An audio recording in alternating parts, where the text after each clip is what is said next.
Okay. Hello everyone. Welcome to my YouTube channel. I am Trinayan Khatioda and in the first part of this video, historical underpinnings of the Indian Constitution, we have discussed about the Company Acts or Company Rule. Okay. From 1773 to 1853. Okay. And in this video, this is the part 2 of the historical underpinnings of the Indian Constitution. We'll discuss from 1858 to 1919, Government of India Act of 1919. Okay, but the Crown Rule basically goes up to 1947. In the part 3, next part, we'll discuss up to from 1919 to 1947. Okay, so basically, what do you mean by the Crown Rule? Means there is no East India Company in between. British East India Company যোনটো আছিলে সেইটো মাজত নাই এতিয়া এতিয়া directly ক্ৰাউনে rule কৰি আছে British ক্ৰাউনে crown মানে যেতিয়া queen Victoria okay she will directly rule. So how will she rule? What acts does she bring? That the Britishers bring? Let's look into it.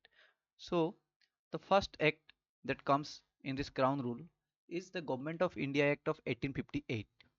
Okay, so Government of India Act of 1858 the crown rule কিয় হ'ল মানে east India company কিয় নাইকিয়া হ'ল basically তাৰ কাৰণটো হ'ল চিপাহী মিউটিনি অ'কে আমি যোনটো কি বুলি ক'ব পাৰোঁ সিপাহী বিদ্ৰোহ অ'কে চিপাহী মিউটিনি অফ 1857 যোনটো য'ত নেকি আমি মেইন ৰোডত দেখোঁ ঝাঁচী কি Rani okay Mangal Pandey and all okay and what does it signify? Okay, Government of India Act 1858. Basically, Queen Victoria called it the Magna Carta for Indians. এইটো এক্টক কুইন ভিক্টৰিয়াই কৈছিলে মেগনা কাৰ্টা এতিয়া মেগনা কাৰ্টা কি হয় এতিয়া মেগনা কাৰ্টা যদি বুজাব যাওঁ তেতিয়াহ'লে 1200 অ'কে কিং জন বুলি ইউৰোপত ৰজা এজন আছিলে এণ্ড বেচিকেলি এণ্ড তেওঁ নিজৰ প্ৰজাক নিজক তেওঁক কুৱেশ্যন কৰিবৰ কাৰণে ৰাইটছ দিছিলে অ'কে অধিকাৰ দিছিলে and that was referred to as the Magna Carta. And so this act is also referred to as Magna Carta by the Queen Victoria. Okay, and she told that it has been brought by the good intentions. No more annexations should be there. Huh? বেলেগ ৰাজ্যক কিবা এইবিলাক instrument use কৰি doctrine of lapse okay ring of fence এইবিলাক instrument use কৰি কিনে annex কৰা নাযাব অ'কে কোনো প্ৰিন্সলি ষ্টেটছৰ লগত আমি ব্ৰিটিছে বেটেল বা ৱাৰ নকৰে অ'কে চ' গুড ইণ্টেনশ্যনত অনা হৈছিলে বুলি কৈছে বা গুড গভাৰ্নেন্স এক্ট বুলি কোৱা হৈছিলে okay so' this is not a charter. Basically it is known as Government of India Act 1858. এতিয়াৰ পৰা আপুনি দেখিব এতিয়াৰ পৰা যোনবিলাক আহিব ইণ্ডিয়ান কাউন্সিলছ এক্ট আহিব নহ'লে গভৰ্ণমেণ্ট অফ ইণ্ডিয়া এক্ট বুলি জনা যায় অ'কে আগৰকেইটা আছিলে আপোনাৰ চাৰ্টাৰ এক্ট বা charter acts and the regulating acts okay so' let's look into the important provisions আমি ইয়াৰে ইম্পৰ্টেণ্ট প্ৰভিজনছবিলাক গোটেইখিনি আপোনালোকক ইয়াতে মই পইণ্টছ হিচাপত দি দিছোঁ আপোনালোকে নোট ডাউন কৰিব ধুনীয়াকৈ ঠিক আছে আৰু কেইটামান কথা মই যিবিলাক কওঁ সেইবিলাকেও আপোনালোকে কৃপা কৰি নোট ডাউন কৰি ল'ব okay so' it will help you make good note of it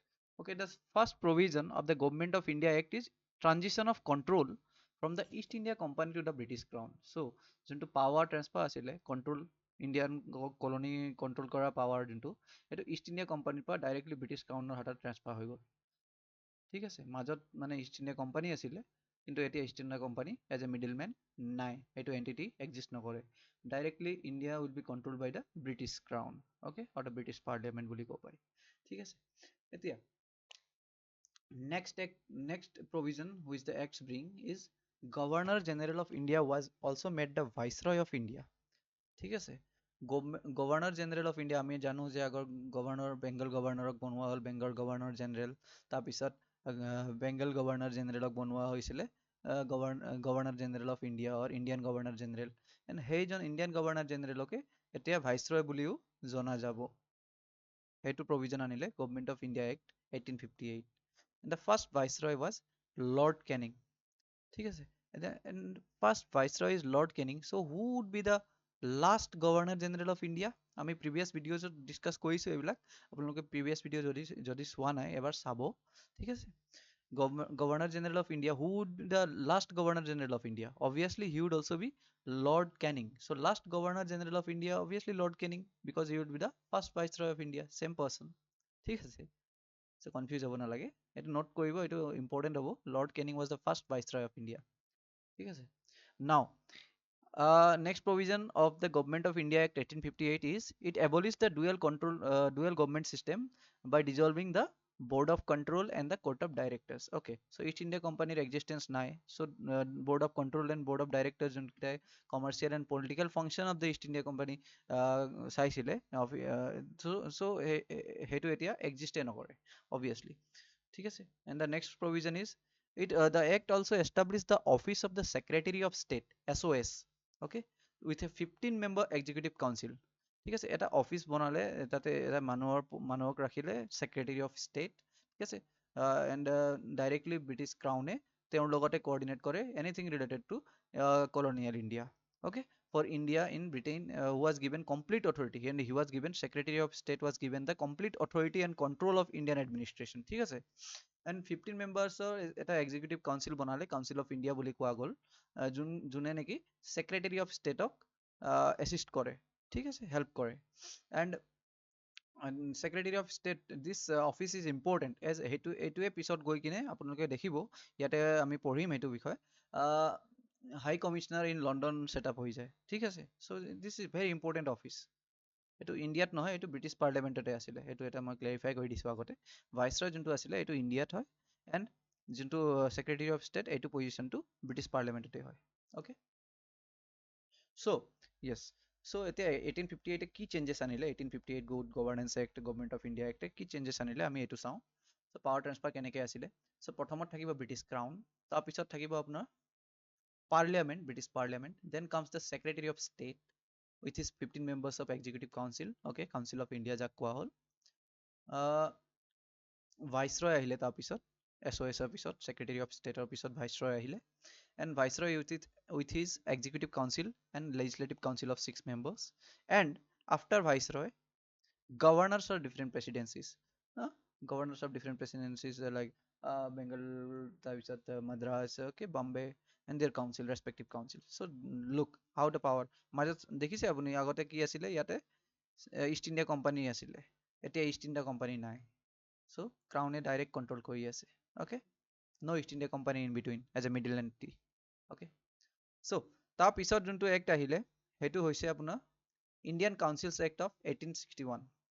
so Indian Council Act of 1861 important provision হ'ল it included some non-official Indian members in the council. So what do you mean by non-official Indian members? Non-official members মানে Indian members, and official members মানে British members, so European members, সেইটোৱে ডিফাৰেঞ্চটো হ'ল যে non-official means Indian members and official means Indian members, এইটো ডিফাৰেঞ্চটো আপোনালোকে মনত থ'ব, কাৰণ অফিচিয়েল আৰু নন অফিচিয়েলৰ এইটো সন্দৰ্ভটো আহি থাকিব আগতো, so keep in mind this, okay। now next provision over here is, and who are the non-official members, Indian members added in the council?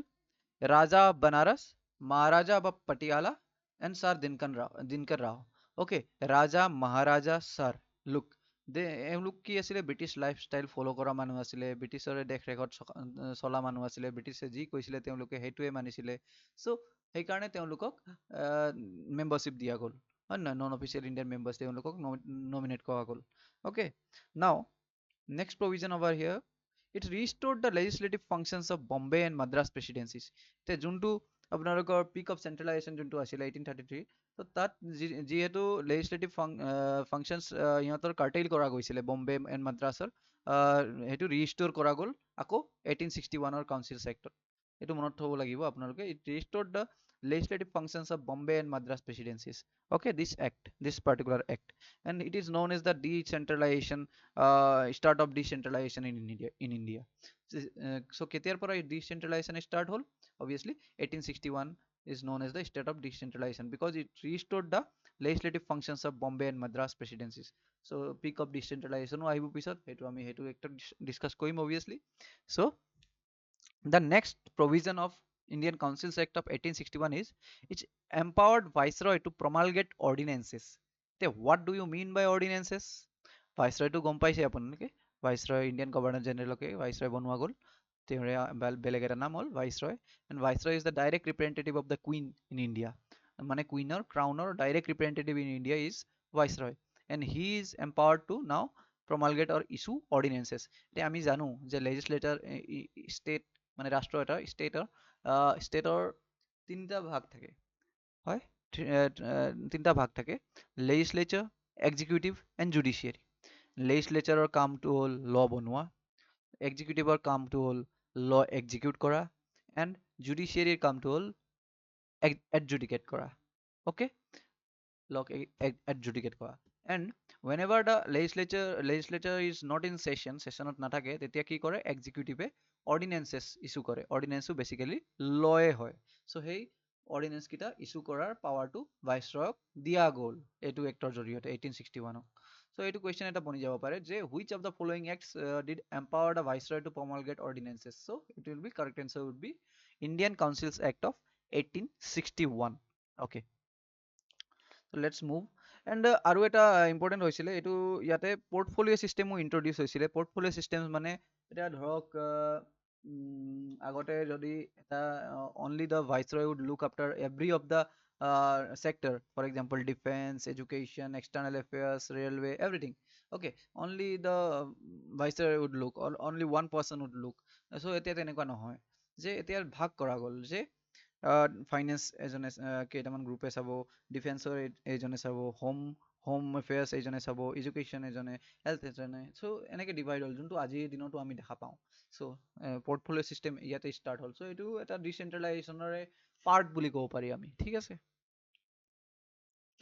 Now the next act over here is Indian Councils Act of 1892. So Indian Council Act of 1892, what changes did it bring? What new provisions did it bring? এতিয়া কি হৈছিলে ইণ্ডিয়াত, কি হৈছিলে 1885ত আপোনালোকে জানে, আমি জানো যে ইণ্ডিয়ান নেশ্যনেল কংগ্ৰেছ ফৰ্ম হৈছিলে, ছেটআপ হৈছিলে। চ' ইণ্ডিয়ান নেশ্যনেল কংগ্ৰেছে কি কৰিলে, পলিটিকেল কনচিয়াছনেছ ইণ্ডিয়াৰ পিপলৰ মাজত পলিটিকেল কনচিয়াছনেছ অকণ বঢ়ালে, হয় নহয়?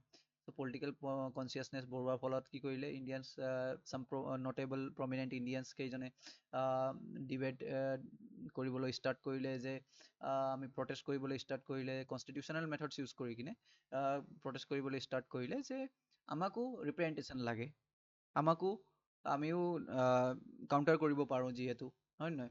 চ' এইখিনি বিচাৰিলে, মানে লেজিসলেচাৰত আমাকো আমাৰ পক্ষেও আপোনালোকে শুনিব লাগিব, ইণ্ডিয়ানছৰ কথাও আপোনালোকে শুনিব লাগিব, অকল ব্ৰিটিছৰ মতে চলিলে নহ'ব।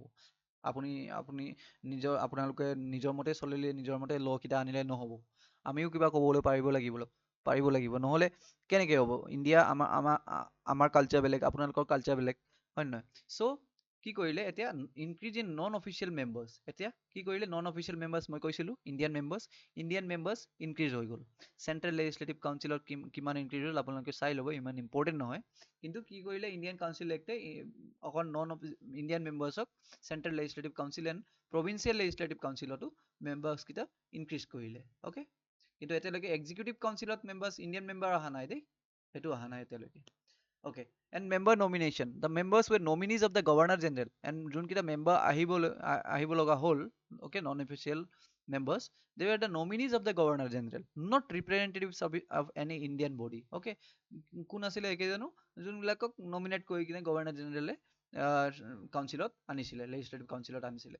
The Governor General in Council could set nomination rules subject to the Secretary of State for India's approval. Okay, the Governor General rule kita nomination rule kita set koisile, but with the prior approval of the Secretary of State for India. Okay, now debate and discussion rights were given by minute grain formula. Okay, members could now debate the budget without voting rights. Look, ডিবেটটো কৰিব পাৰে আপুনি, বাট voting rights নাথাকিব, ভিটো rights নাথাকিব, আপোনালোকে না বুলি ক'ব নোৱাৰিব, হা বুলি ক'ব নোৱাৰিব। চ' এইটো কিবা কামৰটো নাছিলে obviously, but still it gave the basis of it lays the basis for the present form of parliamentary democracy, parliamentary form of government in India.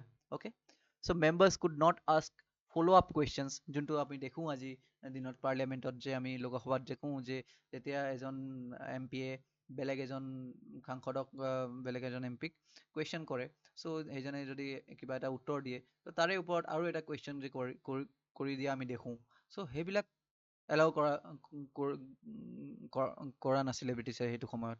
So' look, just small things were given. They could debate the budget without voting rights. Members could not ask follow-up questions. Okay, elected members were allowed to discuss official and internal matters only. Only elected members were allowed to discuss official and internal matters. Look, only the elected members, not the nominated. And who are the nominated? Non-official members. Okay. So the act may basically we can say that the act made a limited and indirect provision for the use of election in filling up some of the non-official seats both in central and provincial legislative councils. মানে একদম limited আৰু indirect provision আনিলে মানে নিজৰ হাততে থলে basically. Okay, চ' election এইটোৱে indirect system implemented, এইটোৱে মই ক'লোঁ লিমিটেড প্ৰভিজন যে প্ৰভিঞ্চিয়েল কাউন্সিল চব কোন কেইজন ইলেক্ট হ'ব বা কোন কেইজন নমিনেট হ'ব। Provincial council members could be recommended by universities, district boards, municipalities. এই কোন কেইজন আহিব ইলেক্ট হ'বলৈ বা নমিনেট হ'বলৈ, সেইকেইজনে আহিব যোনকেইজন অকণমান নটেবল হয়, প্ৰমিনেণ্ট হয়। ইন জেনেৰেল ইণ্ডিয়ানছ এতিয়ালৈকে কোনো না আহিবলৈ হিম্মত কৰিলে না কোনোবা আহিব পাৰিলে এইটো সময়লৈকে, ঠিক আছে। চ' বেচিকেলি নিজৰ হাততে ধৰিলে সিহঁতে। এডুকেশ্যনেল ইণ্টেলিজেঞ্চিয়া যোনটো কয়, মিডল ক্লাছ ইণ্টেলিজেঞ্চিয়া, সেইকেইজন আহিলে। Okay, the provincial legislative councils given more powers, including the ability to propose new laws or repeal old ones with the governor general session. Okay, not that much important, but still important. Okay, now next act যোনটো আহিলে সেইটোক আমি কওঁ Indian Councils Act of 1909 or Government of India Act of 1909 or the Morley Minto reforms বুলি কোৱা যায় ইয়াক। এতিয়া মৰলে কোন, মিণ্টো কোন? Secretary of State for India was Morley and Viceroy of India was Minto. So এইটো কুৱেশ্যন বনি যাব পাৰে যে Indian Councils act 1909 is also known as, so Morley Minto reforms obviously, and who was Morley?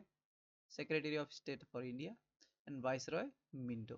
So এইটো মনত থব, confuse নহব দেই। Now yes, I was telling that the executive council কোনো ইণ্ডিয়ান মেম্বাৰ্ছ আজিলৈকে নাছিলে।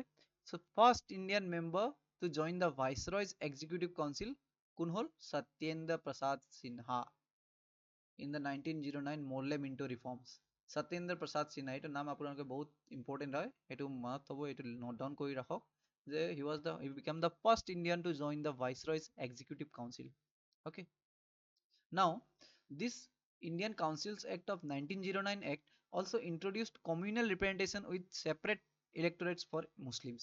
The communal representation with separate electorates for Muslims, মানে only Muslim voters could vote for Muslim candidates. So divide and rule or policy আনিলে, বুজি পাইছেনে? Divide and rule or policy আনিলে। So Lord Minto is also known as father of communal electorate.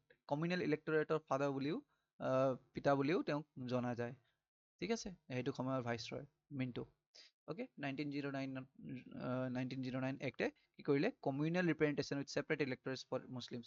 So which act did bring communal representation for the first time in India? So সেইটো question যদি আহে আপুনি চকু মুদি Indian Councils Act 1909 mark কৰি দিব।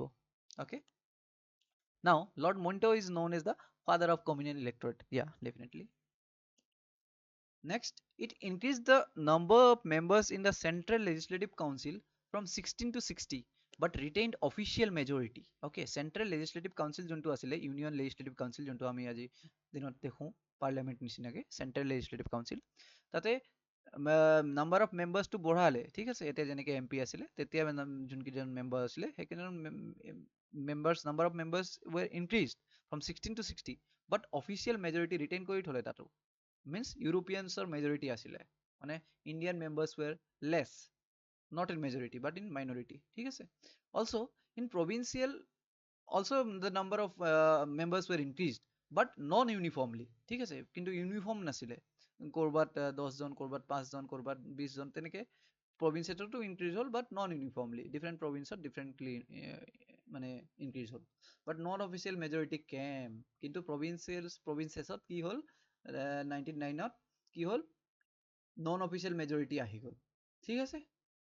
মানে ইণ্ডিয়ানছৰ মেজৰিটি আহি গ'ল প্ৰভিন্সেছত, চেণ্ট্ৰেলত অহা নাই। চেণ্ট্ৰেলত এতিয়াও ইউৰোপিয়ানছৰ মেজৰিটি আছে, নন অফিচিয়েল মেজৰিটি আছে। Okay, now Government of India Act of 1919 Montagu transport reforms বুলি কোৱা যায়।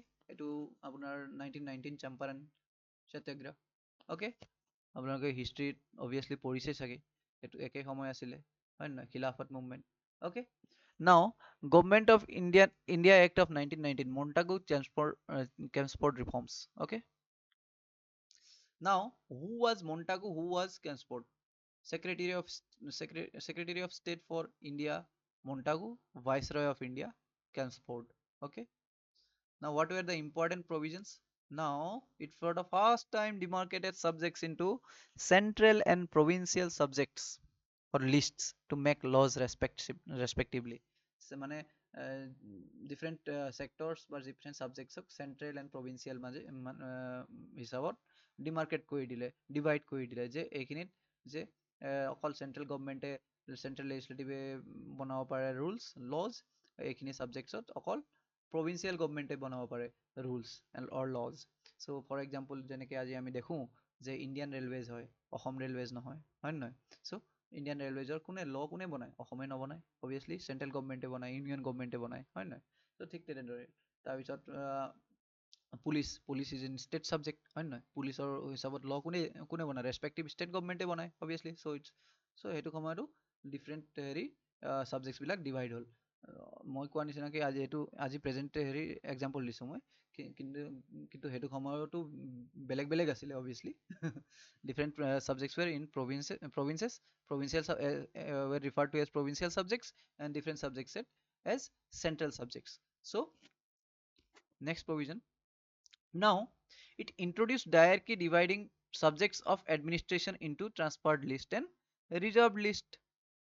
Now এইটো আপোনালোকে বুজি পালে, চেণ্ট্ৰেল এণ্ড প্ৰভিঞ্চিয়েল ছাবজেক্ট বনালে। এতিয়া ফাৰ্দাৰ এইটো ইন্ট্ৰডিউচ ডায়াৰ্কি ক'ত আনিলে? প্ৰভিঞ্চেছত আনিছে দেই। এইটো মই ইয়াত একচুৱেলি ক্লেৰিফাই কৰি দিব লাগিছিলে, বাট কৈ দিছোঁ মই। Introduce diarchy at the provinces. First time ইণ্ডিয়াত ডায়াৰ্কিও আনিলে, but at the provincial level, চেণ্ট্ৰেলত অনা নাই হা। প্ৰভিঞ্চিয়েল, বিকজ চেণ্ট্ৰেলত ষ্টিল কি আছিলে? অফিচিয়েল মেজৰিটি আছিল ন, সেইকাৰণে। প্ৰভিঞ্চেছততো নন অফিচিয়েল মেজৰিটি আহি গৈছে। চ' তাতে কি কৰিলে? ট্ৰান্সফাৰ্ড ছাবজেক্টছ আৰু ৰিজাৰ্ভ ছাবজেক্টছ বুলি প্ৰভিঞ্চেছত ছাবজেক্টছবিলাকক ডিভাইড কৰি দিলে। এতিয়া ট্ৰান্সফাৰ্ড ছাবজেক্টছ মানে যোনকেইটাক ইণ্ডিয়ানছক চলাবলৈ দি দিয়া গৈছে, মানে নন অফিচিয়েল মেজৰিটিক চলাব দি দিয়া গৈছে মানে। অ'কে, এইটো কোনে হেণ্ডেল কৰে?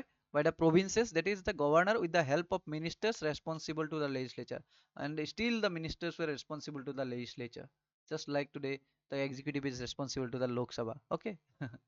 So, and reserve subjects handled by the central government, that is administered by the governor and his executive council without being responsible. তেওঁ কিন্তু গভৰ্ণৰ আৰু executive council কিন্তু legislature against responsible নাথাকে।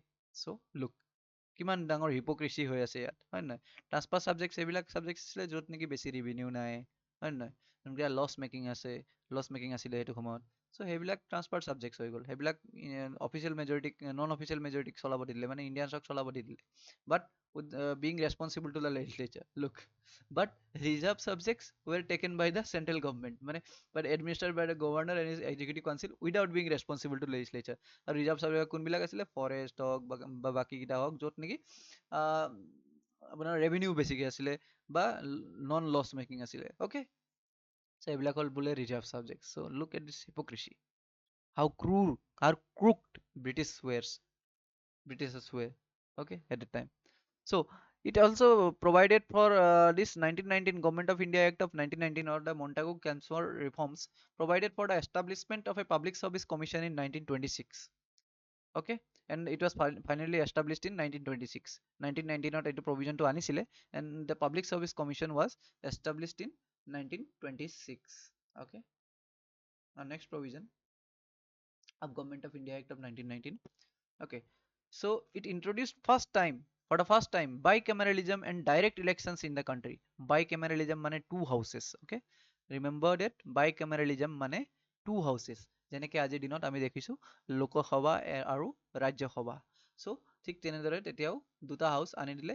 এটা কি আছিলে? Upper house council of state, আমি Rajya Sabha council of state বুলি কওঁ, এণ্ড লোৱাৰ হাউচ লেজিসলেটিভ এছেম্বলি আৰু এতিয়া আমি লোকসভা বুলি কওঁ okay Lok Sabha so' respective elected members look at it okay now and direct elections were introduced in the country no indirect elections যেনেকে আগতে district boards municipals কি কৰিছিলে recommend কৰি কিনে নামবিলাক আগত পঠাইছিলে তাৰপিছত indirectly এটা limited franchise কি কৰিছিলে elect কৰিছিলে limited numbers of voters elect কৰিছিলে তেনেকুৱা নহয় এতিয়া direct elections introduce হৈ গ'ল সবে elect কৰিব পাৰিব okay now 3 of the 6 members of the Viceroy's Executive Council, except Commander-in-Chief, was to be Indian. Were to be Indian. মানে যোনটো Viceroy's Executive Council আছিলে তাতে 6জন মেম্বাৰ্ছ আছিল ন চ' সেই 6জনৰ ভিতৰত 3জন কি হ'ব লাগিব ইণ্ডিয়ানছ হ'ব লাগিব এইটো আনিলে Government of India Act of 1919 Montagu Chelmsford ৰিফৰ্মে অ'কে চ' এইবিলাক কিয় আনি আছিলে ইণ্ডিয়ানছক কিয় এনেকৈ লৈ আছিলে